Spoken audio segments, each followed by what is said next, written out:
à tous. Donc, je me présente, je suis Yannick Tournier.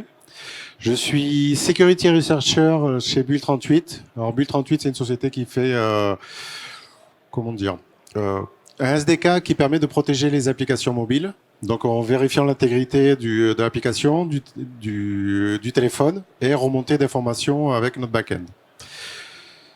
Voilà. Donc, en fait, pour se protéger d'une application, je vais énumérer les 4 principes qui doivent être mis en place pour protéger. Donc, il y a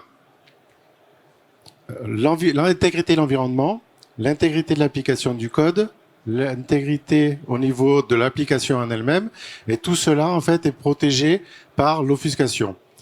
Au cours de la présentation, je vais énumérer en fait ces différents principes en vous donnant des exemples et en ciblant un jeu qui est connu, Among Us, et savoir comment venir l'attaquer et récupérer les informations ou venir faire du cheating dessus. Alors, au niveau de l'environnement de l'intégrité, ce qu'on appelle environnement d'intégrité, ça permet de détecter en fait tout ce qui, si l'application, si le téléphone est compromis. Alors quand je dis compromis, ça va être, est-ce que le téléphone est routé? Est-ce que on est en train de faire tourner l'application en fait sur un émulateur, un simulateur, ou on a une présence d'un debugger qui permet en fait de venir exécuter un programme de façon pas à pas. Donc les principales menaces là-dessus sont, comme je vous ai dit en fait, le bypass de certaines fonctionnalités, ou venir désactiver ou activer des features, faire du cheating, avoir accès en fait à des environnements payants, ou installer des applications qui vont permettre en fait d'avoir ce téléphone qui est routé et venir faire des attaques un peu plus puissantes. Il y a plusieurs façons de faire ça. Donc, soit le développeur va utiliser en fait différentes techniques pour se prémunir, comme par exemple vérifier la présence de binaires malicieux qui vont être présents sur le téléphone, la présence d'applications, récupérer des propriétés du téléphone, ou faire ou définir en fait s'il y a si le téléphone en fait s'exécute sur un émulateur. Donc là, je vous présente en fait comment on peut utiliser cela. Donc là, en fait, je viens recouvrir 2 principes qui ont été évoqués précédemment. Typiquement, exécuter l'application sur un émulateur et venir la lancer par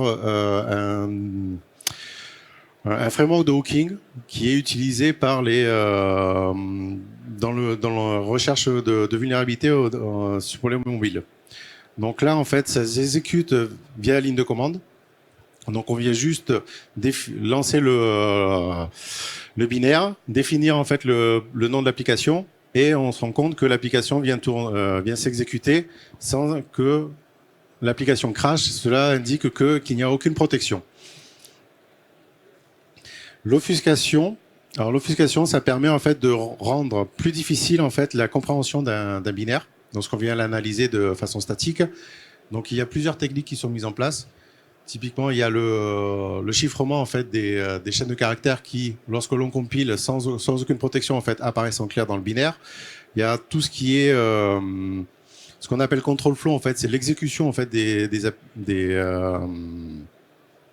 fonctions. Donc, on va rendre le code un peu beaucoup moins lisible en utilisant plusieurs techniques. Donc, et cela permet en fait permet en fait de leaker de l'IP. Alors quand je dis IP, c'est le code du client ou des informations sensibles qui peuvent être dedans, comme des URL, des choses intéressantes qui peuvent être récupérées. Et aussi, ça va permettre de complexifier en fait tout ce qu'on appelle l'analyse statique. Donc il y a des outils qui sont utilisés pour cela, où on vient charger un binaire et ça nous permet en fait de convertir le code machine en code, en pseudocode, en pseudo-langage. Comme je vous ai expliqué au début, en fait, je suis parti d'un jeu qui s'appelle Among Us, et dans la plupart des jeux en fait utilisent un framework qui s'appelle Unity.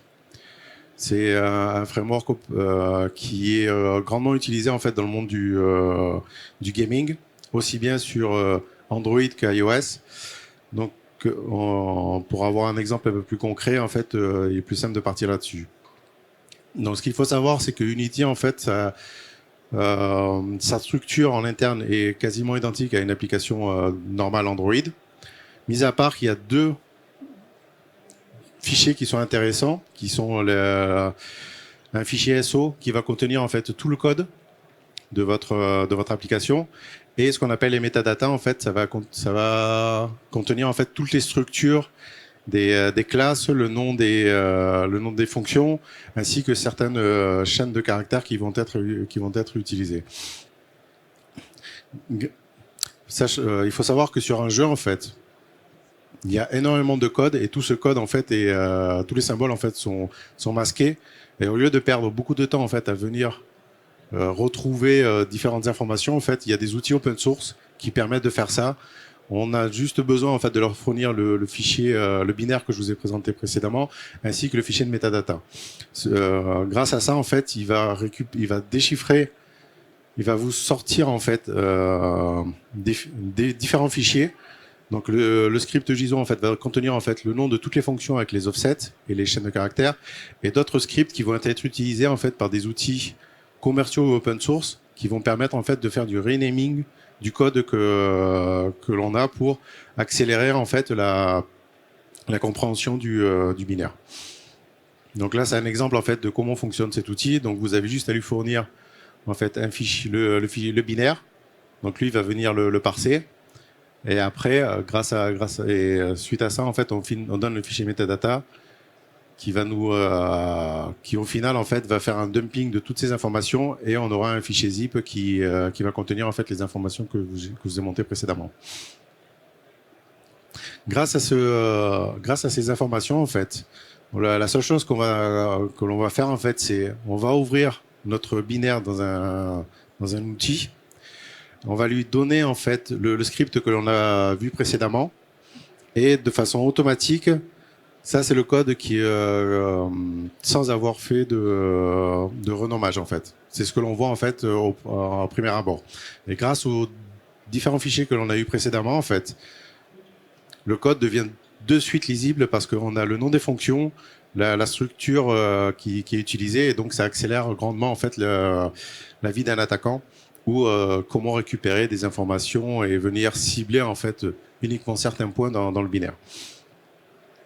Alors, l'intégrité de l'application, ça permet de vérifier, de s'assurer que le code ou les ressources n'ont pas été changées, et qu'on a installé l'application depuis un store légitime. Alors, ce qu'on appelle store légitime, ça va être les stores Google ou Apple, sachant que toutes les applications peuvent être récupérées dans des stores alternatifs, et lorsqu'ils viennent de stores alternatifs, ces applications peuvent être compromises. Donc, et lorsqu'on envoie une application depuis un store alternatif, en fait, on a souvent des features qui ont été désactivées. Il y a eu des modifications dans le code, ou des rajouts de code, ou des suppressions de code. Et ça permet, en fait, de venir invoquer des fonctions ou de faire du scanning. Alors, comment ça peut être fait? Au niveau, pour un développeur, en fait, ce qu'il peut faire, c'est vérifier l'intégrité, en fait, de son application en récupérant des informations, typiquement le certificat, parce que toutes les applications, en fait, sont signées avant qu'elles puissent être installées, en faisant ce qu'on appelle du code check sumim. C'est pour s'assurer, en fait, que des parties de code n'ont pas été modifiées, et en vérifiant et en bloquant, en fait, la possibilité d'attacher un débugger. Donc, c'est des différentes techniques qui peuvent être utilisées, qui sont communes, et que un attaquant, en fait, connaît et peut les contourner assez facilement. Donc là, en fait, je vais vous montrer un type d'attaque qui a été faite. Donc, ce que l'on a fait, en fait, c'est venir modifier, venir récupérer, en fait, certains points d'API pour activer ou désactiver, en fait, des fonctionnalités. Donc là, pour cela, on va utiliser Frida. Frida, c'est un outil open source qui est bien documenté. Il y a un système de scripting qui est utilisé, en fait, pour venir récupérer ces informations. La seule chose qu'on a besoin de savoir, c'est à quelle adresse le fichier, le binaire que je vous ai présenté juste avant, est chargé pour venir mettre nos hooks sur certains points d'API. Donc là, en fait, ce que l'on a, c'est vous avez une présentation assez simple de comment écrire, en fait, un script Frida qui peut venir, qui par la suite, en fait, on va avoir différentes informations qui vont nous permettre de faire des attaques un peu plus poussées. Donc, comme je l'ai dit précédemment, en fait, le fichier metadata contient des informations qui sont dans un format, et grâce à l'outil, ce format en fait est parsé et vous donne ces différentes informations. Ici, lorsque l'on voit, on peut se rendre compte que vous avez deux API qui sont en clair, qui s'appellent Die et Revive. C'est sûr, ça permet en fait de venir modifier l'apparence du joueur en le passant en mode ghost ou pas. Et comme il est surligné, en fait, vous avez les adresses de la position en fait où se trouvent ces fonctions dans le binaire. Donc, ce qu'il faut savoir, c'est précédemment, on a eu la charge, l'adresse où le binaire a été chargé. On fait juste l'adresse où le binaire a été chargé, plus ces différentes adresses pour venir directement cibler en fait ces deux API et venir les activer ou les désactiver en fonction de ce que l'on veut faire. Donc là, comme je vous ai dit, en fait, on va juste venir appeler la fonction die qui va transformer en fait le joueur en fait en mode ghost et on pourra venir traverser en fait les différents murs et se déplacer assez rapidement. Et là, on a rappelé derrière la fonction revive, comme ça on redevient en fait un joueur normal et on peut se redéplacer dans le jeu. Alors, comment modifier une application? Donc, on a une application.